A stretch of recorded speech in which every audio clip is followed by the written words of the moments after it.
നമസ്കാരം. കേരളത്തിലൊരു ഇടതു തരംഗമില്ല എന്ന് വരുത്തി തീർക്കാൻ മാധ്യമങ്ങൾ പഠിച്ച പണി 18 നോക്കുന്നുണ്ട്.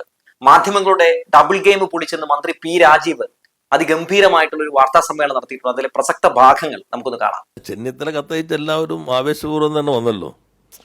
എന്നുവെച്ചാൽ കേരളം എന്നുള്ള ലോകത്തിന് മുൻപിൽ എങ്ങനെ മാറുന്നു ഇതിപ്പോൾ എല്ലാവർക്കും അറിയാമല്ലോ. ഇപ്പോൾ ഏതെല്ലാം തരത്തിൽ മാറ്റം. ഇപ്പോൾ ചിലർ പറഞ്ഞില്ലേ ഭരണത്തുടർ, ഞാൻ കഴിഞ്ഞ ദിവസം വിശദീകരിച്ചു. ആ നെഗറ്റീവ് പോയി. കാരണം ബംഗാളിൽ ഇടതുപക്ഷത്തൊന്ന് തിരുത്താൻ വേണ്ടിയാണെന്നുള്ള പറയണേ. അപ്പോൾ തിരുത്താൻ വേണ്ടി രംഗത്തിറങ്ങിയവർ ഇപ്പോൾ തിരുത്താനുള്ള സമയം കഴിഞ്ഞല്ലോ. തിരിച്ചെന്താ ഇടതുപക്ഷത്തെ കൊണ്ടുവരാൻ വലിയ മുന്നണി ഉണ്ടാക്കാത്തത്? ഇപ്പോൾ കേരളത്തിൽ ഇടതുപക്ഷത്തെ തിരുത്താൻ തുടർച്ച വേണ്ട എന്ന് പറയുന്ന എല്ലാവരും ആവേശ കമ്മിറ്റി ഉണ്ടാക്കിയിട്ട് അടുത്ത ഇലക്ഷനിൽ ഇടതുപക്ഷം തന്നെ വരണം എന്ന് പറഞ്ഞ് വലിയ തോതിൽ വരുമോ? ബംഗാളിൽ അനുഭവമില്ലേ? ബംഗാളിൻ്റെ അനുഭവത്തിൽ തുടർച്ച ഇല്ലാതാക്കാൻ ഇടതുപക്ഷത്തിന് ഷോക്ക് ട്രീറ്റ്മെന്റ് തിരുത്തണം എന്ന് പറഞ്ഞ് കൊണ്ടുവന്ന ആളുകൾ ഇപ്പം എവിടെ നിൽക്കുന്നു? ആ വിശാല കൂട്ടുകെട്ട് ഇത്ര കഴിയുമ്പോൾ ഇനി ഇടതുപക്ഷം ഇതാ വീണ്ടും വരട്ടെ എന്ന് പറഞ്ഞ് വീണ്ടും വന്നില്ലല്ലോ. അപ്പം ഇത് ഈ നരേറ്റീവുകാർക്കുള്ള മറുപടിയാണ് മണിശങ്കരയ്യർ നൽകിയിട്ടുള്ളത്. കേരളം ഇന്ത്യയിൽ ഇത്തരം കാര്യങ്ങൾ ജനപക്ഷത്ത് നിൽക്കുന്ന ഏക ഭരണ സംവിധാനമാണെന്ന് കോൺഗ്രസിനകത്തുള്ള ആളുകളും സമ്മതിക്കുന്നു. അപ്പോൾ യഥാർത്ഥ ഗാന്ധിയന്മാർ കോൺഗ്രസിലുണ്ടെങ്കിൽ അവർ ഈ തീവ്ര വലതുപക്ഷ സ്വഭാവമുള്ള കോൺഗ്രസിനെ കൈയൊഴിഞ്ഞ് ഇടതുപക്ഷത്തിനൊപ്പം നിന്ന് കുറേ കൂടി 100ക്ക് മേൽ എത്തിക്കാനുള്ള പ്രവർത്തനങ്ങളിൽ ഞങ്ങളെ പിന്തുണയ്ക്കുകയാണ് വേണ്ടത്. ഞാൻ അതിങ്ങനെ ആലോചിച്ചിട്ടില്ല ഈ ചോദ്യം ചോദിച്ചുകൊണ്ടിരിക്കുന്നത്. അവിടെ നിൽക്കട്ടെ, ഞാൻ പറഞ്ഞ ഭാഗം കഴിഞ്ഞില്ലേ? അല്ല, 2000 കൊടുത്തത് മോശമാണെന്ന് ആരെങ്കിലും പറയുന്നുണ്ടോ? അല്ല, 2000 കൊടുത്തത് മോശമാണെന്ന് ആരും പറഞ്ഞിട്ടില്ല. ഇപ്പോൾ സ്ത്രീകൾ 35 വയസ്സിന് 60 വയസ്സിനിടയിൽ പ്രായമുള്ള സ്ത്രീകളുടെ അക്കൗണ്ടിലേക്ക് 1000 രൂപ വന്നുകൊണ്ടിരിക്കില്ലേ മഞ്ഞ പിങ്ക് കാർഡ്? നിങ്ങൾ ആരെങ്കിലും ഇത് കണ്ടതായിട്ട് അറിഞ്ഞോ? അത്രയും ഗൗരവം. സ്ത്രീ ശാക്തീകരണത്തിന് വേണ്ടി ഇപ്പോൾ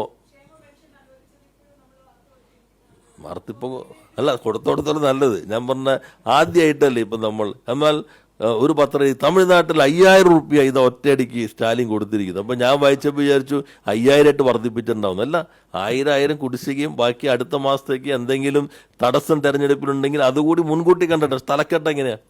നമ്മളെങ്ങനാണെങ്കിലോ ഇപ്പോൾ മണിശങ്കരയ്യർ ഇപ്പോൾ ഞങ്ങളോടൊപ്പം നിൽക്കുന്ന ഒരാൾ അദ്ദേഹം പറഞ്ഞതിനെ തെറ്റായി വ്യാഖ്യാനിച്ചിട്ട് എല്ലാ ദിവസവും ന്യൂസ് അവർ ചർച്ച, 1-ാം പേജ്, സൺഡേ സപ്ലിമെന്റ്.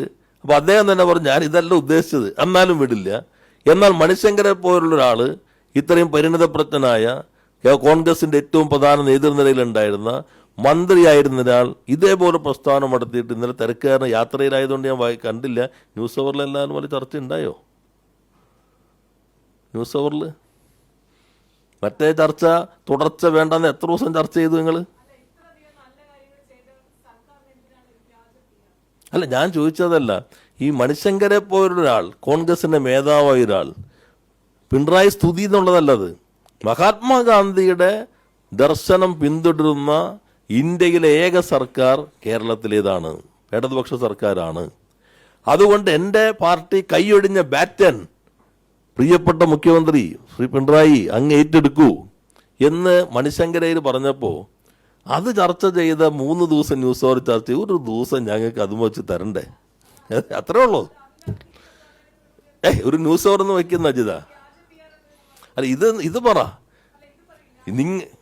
അതിപ്പോൾ അദ്ദേഹം പറഞ്ഞ ഞാൻ ശ്രദ്ധിച്ചിട്ടില്ല. ഞാൻ പറഞ്ഞത് ഇത് വളരെ പ്രസക്തമായ ചോദ്യമല്ലേ.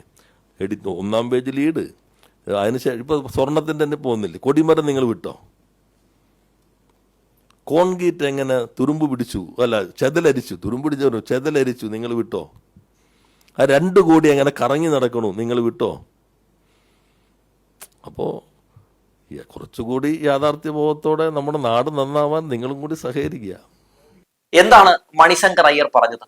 കേരളത്തിലെ ഇടതുപക്ഷ സർക്കാരിന്റെ വികസനക്ഷേമ പ്രവർത്തനങ്ങളെ പ്രകീർത്തിച്ച അദ്ദേഹം രാജീവ് ഗാന്ധിയുടെ സ്വപ്നങ്ങൾ യാഥാർത്ഥ്യമാക്കിയത് കമ്മ്യൂണിസ്റ്റുകാരാണെന്ന് അദ്ദേഹം പറയുകയാണ്. അത് കോൺഗ്രസിനെ വലിയ രീതിയിൽ തന്നെ ഒരു സങ്കടക്കയത്തിൽ ആഴ്ത്തില്ലേ എന്ന് ചോദിച്ചാൽ തീർച്ചയായും ആഴ്ത്തും. പക്ഷെ ചില യാഥാർത്ഥ്യങ്ങൾ അത് പറയേണ്ടതുണ്ടല്ലോ.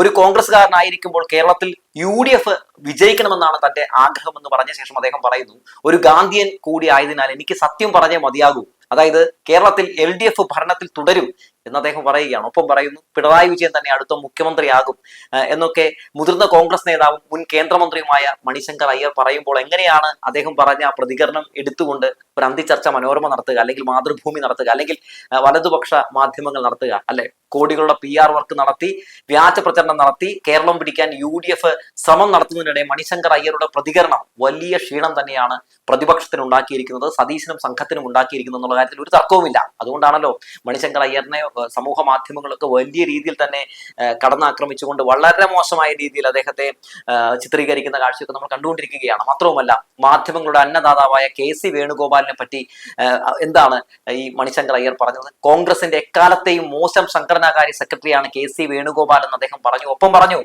ഇയാളൊരു റൗഡിയാണ് എന്നും പറഞ്ഞു. അതൊക്കെ എങ്ങനെയാണ് വാർത്ത കൊടുക്കാൻ കഴിയുക നമ്മുടെ വലതുപക്ഷ മാധ്യമങ്ങൾക്ക്? പോരാത്തതിന് സർദാർ വല്ലഭായ് പട്ടേലിനെ പോലെ ഒരാൾ ഇരുന്ന കസേരയിലാണ് വേണുഗോപാലിനെ രാഹുൽ ഗാന്ധി ഇരുത്തിയിരിക്കുന്നതെന്നും ഒക്കെ എന്തായാലും മണിശങ്കർ അയ്യർ അങ്ങ് തുറന്നടിച്ചു. മാധ്യമ മുതലാളികളുടെ ഇൻട്രസ്റ്റ് പിന്നെ കുറയാതിരിക്കുമോ? എന്തായാലും LDF 3.0 സംഭവിക്കാതിരിക്കാൻ എണ്ണയിട്ടതുപോലെ നുണയിട്ട് കൊടുത്തു മനോരമയും വലതുപക്ഷ സൈബർ മാപ്രകളും ഓവർ ടൈം പണിയെടുക്കുന്നുണ്ടെന്നുള്ള കാര്യം പറയാതെ വയ്യ. ഏറ്റവും മോശം സംസ്ഥാനം കേരളം, ഏറ്റവും മോശം മുഖ്യമന്ത്രി അത് പിണറായി വിജയനാണ് എന്ന തരത്തിലുള്ള ചാപ്പ കുത്താൻ ചാനലുകളിലെ AC റൂമിലിരുന്ന് ശ്രമം നടത്തുന്നുണ്ടെങ്കിലും ഗ്രൗണ്ട് റിയാലിറ്റി മറിച്ചാണ്. ഇവിടെ ഒരു ഇടത് തരംഗമാണെന്ന് അവർക്കും അറിയാം. മനോരമയിലൊക്കെ ഇലക്ഷൻ പ്രൊപ്പഗാൻഡ വാർത്തകൾ കണ്ടാൽ സത്യത്തിൽ ചിരി വന്നു പോകും. UDFനെ അധികാരത്തിൽ എത്തിച്ച് സതീശനെ മുഖ്യമന്ത്രിയാക്കി സത്യപ്രതിജ്ഞ ചെയ്യിപ്പിച്ചു കഴിഞ്ഞു നമ്മുടെ മനോരമയും ചില വലതുപക്ഷ മാധ്യമങ്ങളും. ചില വാർത്തകൾ കണ്ടാൽ നമുക്ക് അങ്ങനെ തോന്നിപ്പോകും. 2021 ഇതുപോലെ തന്നെ മനോരമ UDFനെ കേരളത്തിന്റെ അധികാരമൊക്കെ ഏൽപ്പിച്ചിരുന്നു. എന്തായാലും BJPക്ക് MLA-മാരെ വരെ ഉണ്ടാക്കി കൊടുത്ത ഒരു മാധ്യമമാണ് മനോരമ എന്നുള്ള കാര്യത്തിൽ ആർക്കും തർക്കമൊന്നുമില്ല. പക്ഷേ റിയാലിറ്റിയിൽ ഇതൊന്നും സംഭവിച്ചില്ല എന്ന് മാത്രമേ ഉള്ളൂ. എന്തായാലും കേരളത്തിന്റെ ഭാവി വികസനത്തിനായി സംഘടിപ്പിച്ച വിഷൻ 2031 കോൺഫറൻസ് സമാപന സമ്മേളനത്തിൽ സംസാരിക്കവേ മുഖ്യമന്ത്രി പിണറായി വിജയൻ മുൻ കേന്ദ്രമന്ത്രി മണിശങ്കർ അയ്യരുടെ വാക്കുകൾക്ക് പ്രത്യേകം നന്ദി രേഖപ്പെടുത്തിയ കാഴ്ച ഇന്ന് നമ്മൾ കണ്ടു. പക്ഷേ മാധ്യമങ്ങൾ അത് മനഃപൂർവ്വം വിഴുങ്ങി മുക്കി എന്നുള്ള കാര്യം പറയാതെ വയ്യ. ഇനി ഇത് മാത്രമോ? കേരളത്തിൽ ഇടതുപക്ഷ സർക്കാരിന്റെ ഭരണ തുടർച്ച ഉറപ്പാണെന്നും പുരോഗമനപരമായ മുന്നേറ്റങ്ങൾക്ക് ഒരു തുടർച്ചയുണ്ടാക്കാൻ ജനങ്ങൾ ആഗ്രഹിക്കുന്നുണ്ടെന്നും പ്രശസ്ത സാഹിത്യകാരൻ M. മുകുന്ദൻ ഇന്നലെയാണ് പറഞ്ഞത്. നമ്മുടെ മാധ്യമങ്ങൾക്ക് അത് ബ്രേക്കിംഗ് ന്യൂസേ അല്ല. ഇനിയിപ്പോ ഇടത് തരംഗം LDF 3.0 എന്ന വാക്കുകളൊന്നും നമ്മുടെ മാപ്രകളുടെ വായിൽ നിന്ന് ആരും പ്രതീക്ഷിക്കരുത്. കേരളത്തിന്റെ ഭാവി വികസനത്തിനായി സംഘടിപ്പിച്ച വിഷൻ 2031 കോൺഫറൻസ് വേദിയിൽ മുഖ്യമന്ത്രി ഇന്ന് പറഞ്ഞതുകൂടി നമുക്കൊന്ന് കേൾക്കാം. ഇത്തരം സംവാദങ്ങൾ എപ്പോഴും കേരളത്തിൻ്റെ ഭാവിക്ക് മുതൽക്കൂട്ടാകും എന്ന് തന്നെയാണ് കരുതുന്നത്. ഇപ്പോൾ കേരളീയ സമൂഹത്തിന് പൊതുവെ ബോധ്യമായ ഒരു കാര്യമുണ്ട്. കേരള ചരിത്രത്തിൽ ഒരു പുതിയ അധ്യായം എഴുതി ചേർത്തുകൊണ്ടാണ് ഈ കോൺഫറൻസ് അവസാനിക്കുന്നത് എന്നതാണ് ആ ബോധ്യം. ഇന്ത്യയിലെ മറ്റ് സംസ്ഥാനങ്ങളിലും കേന്ദ്രഭരണ പ്രദേശങ്ങളിലും ലോകത്തെമ്പാടുമുള്ള വിവിധ രാജ്യങ്ങളിലുമായി വസിക്കുന്ന പ്രതിഭകളുടെ വിജ്ഞാനവും അനുഭവവും കേരളത്തിൻ്റെ ഭാവി വികസനത്തിന് ഉപയോഗിക്കാൻ വേണ്ടി ഇതിലൂടെ കഴിയുമെന്ന ബോധ്യം. സമാനതകളില്ലാത്തതും പല കാര്യങ്ങളിലും പുതുമയുള്ളതുമായ ഒരു കോൺഫറൻസാണ് ഇവിടെ നടന്നത്. വലിയ ചാരിതാർത്ഥ്യത്തോടെയാണ് ഈ സമ്മേളനത്തിൽ പങ്കെടുത്ത ഓരോരുത്തരും പിരിയുന്നത് എന്ന കാര്യം ഉറപ്പാണ്. തുടക്കത്തിൽ വിഭാവനം ചെയ്തതിനേക്കാൾ വലിയ ആശയങ്ങൾ സൃഷ്ടിക്കാൻ ഇതിന് കഴിഞ്ഞു. ഇതിൽ പങ്കെടുത്ത ഓരോരുത്തരുടെയും മനസ്സിൽ കേരളത്തെ സംബന്ധിച്ചുള്ള ധാരണ കുറച്ചുകൂടി വിപുലമായിരിക്കുന്നുവെന്നും കാണാം. കേരളീയരുടെ ആത്മവിശ്വാസത്തെ ഉയർത്താൻ നിങ്ങളുടെ സംഭാവന സഹായിക്കും. ഇത് കേരളത്തിൻ്റെ വികേന്ദ്രീകൃത ജനാധിപത്യവൽക്കരണത്തെ ഒരു പടി കൂടി മുന്നോട്ട് കൊണ്ടുപോകും. ഈ സമ്മേളനത്തിൻ്റെ നിർദ്ദേശങ്ങളിൽ തുടർ നടപടികൾ എടുക്കാൻ സംസ്ഥാന സർക്കാർ പ്രവർത്തിക്കും. ഇവയിൽ നിയമനിർമ്മാണം ആവശ്യമുള്ള കാര്യങ്ങൾ നിയമനിർമ്മാണ സഭയുടെ ശ്രദ്ധയിൽ കൊണ്ടുവരും. കൂടുതൽ ഗവേഷണവും പഠനവും ആസൂത്രണവും ആവശ്യമായ കാര്യങ്ങളിൽ വിശദവും ആധികാരികവുമായ റിപ്പോർട്ടുകൾ തയ്യാറാക്കും.